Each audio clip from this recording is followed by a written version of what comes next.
Bismillahirrahmanirrahim.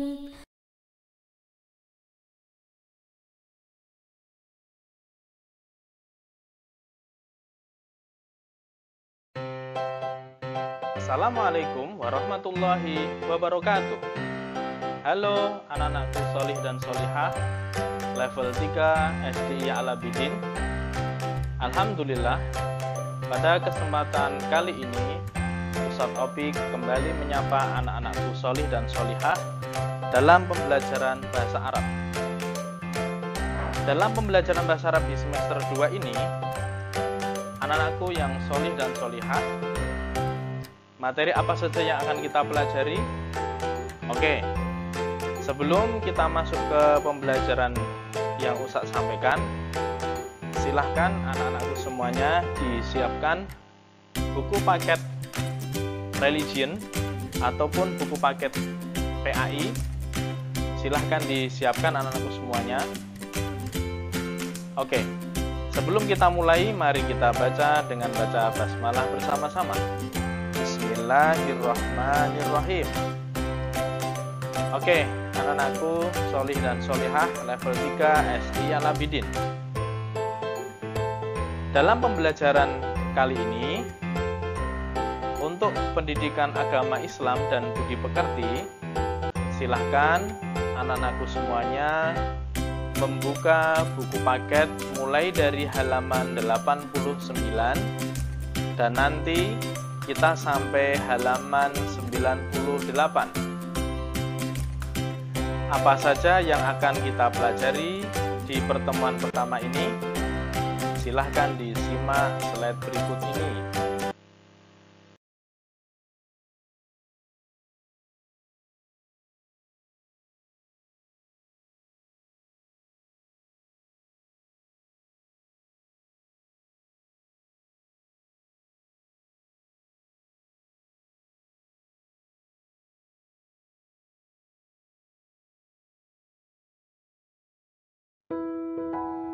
Oke, untuk pembelajaran kali ini, untuk pelajaran 7 di semester 2, kita akan belajar tentang materi atau tentang tema hati tentram dengan berperilaku baik ataupun dengan berakhlakul karimah. Kemudian materinya apa saja, subtemanya? Kita akan belajar tentang perilaku ikhlas ataupun karakter ikhlas. Kemudian yang kedua, kita juga akan belajar materi tentang mohon pertolongan. Oke, sekarang kita bahas satu persatu setiap materi berikut ini.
Yang pertama, kita akan belajar tentang perilaku ikhlas.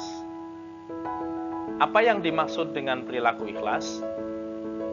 Oke, dalam tema ataupun materi perilaku ikhlas, kita akan bersama-sama memahami apa yang dimaksud dengan perilaku ikhlas. Penjabarannya adalah, ikhlas adalah mengerjakan suatu kebaikan dengan niat tulus, dengan niat yang ikhlas hanya kepada Allah Subhanahu wa Ta'ala untuk memperoleh ridhonya. Walaupun amalan ataupun kebaikan ataupun perbuatan yang kita lakukan itu bukan hanya sebatas ibadah saja.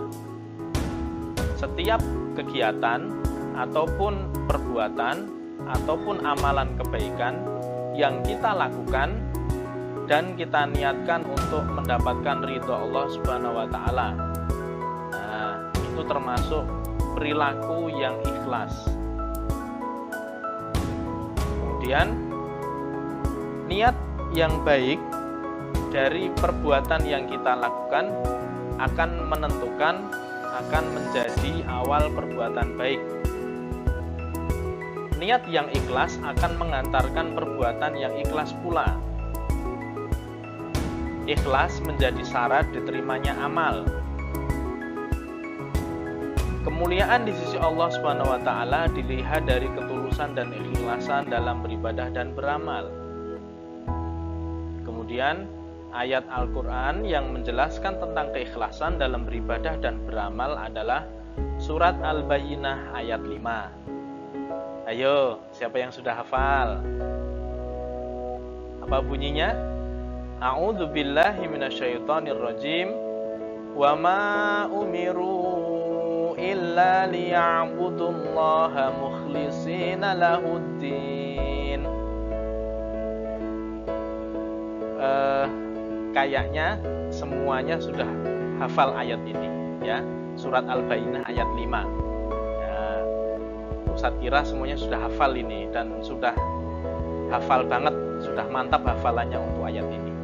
Artinya adalah, padahal mereka tidak disuruh kecuali supaya menyembah Allah dengan memurnikan ketaatan kepadanya dalam menjalankan agamanya. Jadi anak-anakku semuanya, penjabaran dari ikhlas adalah kita melaksanakan perbuatan baik apapun juga. Entah itu membantu orang tua, membantu teman, kemudian menyayangi saudara kita, kemudian membersihkan sampah yang ada di jalan, yang ada di rumah, termasuk menyingkirkan gangguan di jalan. Contoh misalkan ada batu, ada kerikil, ada duri, ada paku, ataupun pecahan kaca yang di jalan, kemudian kita membuangnya, itu termasuk adalah perbuatan kebaikan atau perbuatan baik yang bernilai pahala. Kalau itu semua kita niatkan ikhlas dalam rangka untuk mencari ridho Allah, mendapatkan pahala dari Allah Subhanahu wa Ta'ala, insya Allah akan dinilai pahala. Sebaliknya, ketika kita melaksanakan perbuatan baik, entah itu membantu orang tua, kemudian belajar, kemudian melaksanakan tugas, ataupun beribadah, sholat, berdoa, tapi kita tidak ikhlas, tidak tulus, misalkan dengan ngambek, dengan emosi, dengan menggerutu, maka itu tidak bernilai pahala. Karena akan hangus. Kenapa akan hangus? Karena niat kita tidak tulus, tidak ikhlas dalam rangka mencari ridha Allah Subhanahu wa Ta'ala. Walaupun misalkan setelah kita membantu orang tua, kita diberi uang jajan dari orang tua, ya tidak masalah, tidak apa-apa. Tapi di sisi Allah tetap dinilai pahala. Di sisi manusia itu dianggap sebagai perbuatan baik ataupun amal soleh ataupun gotong royong. Oke, itu berkaitan dengan materi ikhlas. Oke, untuk selanjutnya kita masuk ke materi selanjutnya. Nah, berikut ini materi tentang mohon pertolongan. Anak-anakku semuanya, maksud dalam mohon pertolongan adalah kita menggantungkan bantuan kita kepada Allah Subhanahu wa taala. Mohon pertolongan artinya adalah Allah adalah satu-satunya zat yang harus disembah dan diibadahi. Mohon pertolongan hanya kepada Allah Subhanahu wa taala. Penjelasan materinya adalah Allah adalah Tuhan yang Maha Kuasa. Tidak ada yang lebih kuasa, yang lebih perkasa, yang lebih kuat selain Allah Subhanahu wa taala. Allah adalah tempat bergantung dan memohon pertolongan. Jadi, kita memohon pertolongan dalam hal apapun juga, yang diutamakan adalah memohon pertolongan kepada Allah Subhanahu wa taala. Allah melarang hambanya untuk memohon pertolongan kepada selain Allah Subhanahu wa taala. Memohon pertolongan kepada Allah adalah dengan cara melaksanakan ibadah wajib, sunnah, dan berdoa. Keutamaan berdoa adalah Allah selalu menyertai hambanya yang berdoa kepadanya. Berdoa dilakukan setiap hari di waktu sehat maupun sakit, di waktu longgar maupun sempit. Ayat Al-Quran yang menjelaskan tentang memohon pertolongan adalah surat Al-Fatihah ayat 5. Ada yang sudah hafal? Subhanallah, semua pasti sudah hafal ya. Apa bunyinya, Nak? A'udzu billahi minasyaitonir rajim. Iyyaka na'budu wa iyyaka nasta'in. Hanya kepada Engkaulah kami menyembah dan hanya kepada Engkaulah kami mohon pertolongan. Nah, anak-anakku solih dan solihah, memohon pertolongan dalam hal ini adalah dalam urusannya dengan keyakinan ataupun memohon pertolongan dalam sembahan. Ya, bukan mohon pertolongan untuk memindahkan barang. Ya, kalau mohon pertolongan untuk memindahkan barang itu istilahnya urusan sama manusia. Dalam materi ini adalah memohon pertolongan adalah bergantungnya makhluk kepada kholiknya atau menggantungkan urusan makhluk kepada yang menciptakannya, yaitu kepada Allah Subhanahu wa taala. Dalam artian memohon pertolongan dalam urusan ibadah. Kita tidak boleh memohon pertolongan dalam urusan kita apapun kepada pohon. Kita berdoa kepada pohon, kita berdoa kepada patung, ataupun kita berdoa kepada langit ataupun kepada matahari, seperti yang dilakukan oleh penyembah-penyembah berhala. Kita tidak boleh seperti itu, karena kita termasuk adalah orang yang ikhlas dalam beribadah, yaitu beribadah hanya kepada Allah Subhanahu wa taala. Nah, anak-anakku solih dan solihah, sekarang Ustadz memberikan tugas ya. Ustadz memberikan materi yang tadi sudah Ustadz sampaikan. Sekarang Ustadz memberikan tugas. Tugasnya sangat gampang ya, berkaitan dengan sikapku. Aku selalu beramal dengan sungguh-sungguh dan ikhlas karena mengharap ridho dan pahala dari Allah Subhanahu wa taala. Teksnya gitu, motivasinya gitu ya anak-anakku semuanya. Tugasnya adalah lakukanlah kegiatan yang menunjukkan aktivitas membantu orang tua ataupun aktivitas kebaikan lainnya di rumah ataupun di lingkungan kalian.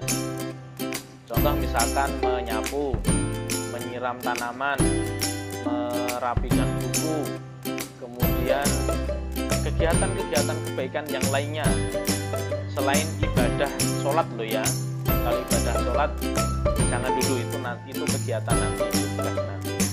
Yang tugas hari ini adalah silahkan kegiatan yang Ustadz sampaikan tadi, kegiatan kebaikan tadi, difoto, kemudian fotonya dikirim ke Ustadz Opik dengan dilengkapi keterangan nama lengkap, nama kelas, dan nomor absennya.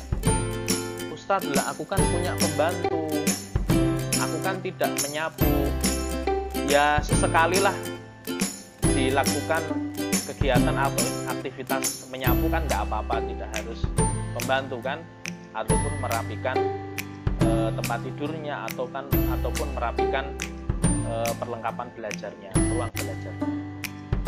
Insya Allah akan dimudahkan. Terima kasih atas perhatiannya, semoga bermanfaat. Laksanakan ibadah dengan ikhlas karena Allah Subhanahu wa taala. Laksanakanlah semua kebaikan karena Allah Subhanahu wa taala. Semoga bermanfaat untuk semuanya, bermanfaat untuk anak-anakku semuanya, bermanfaat untuk keluarga. Terima kasih atas perhatiannya. Sampai jumpa di lain kesempatan. Assalamualaikum warahmatullahi wabarakatuh.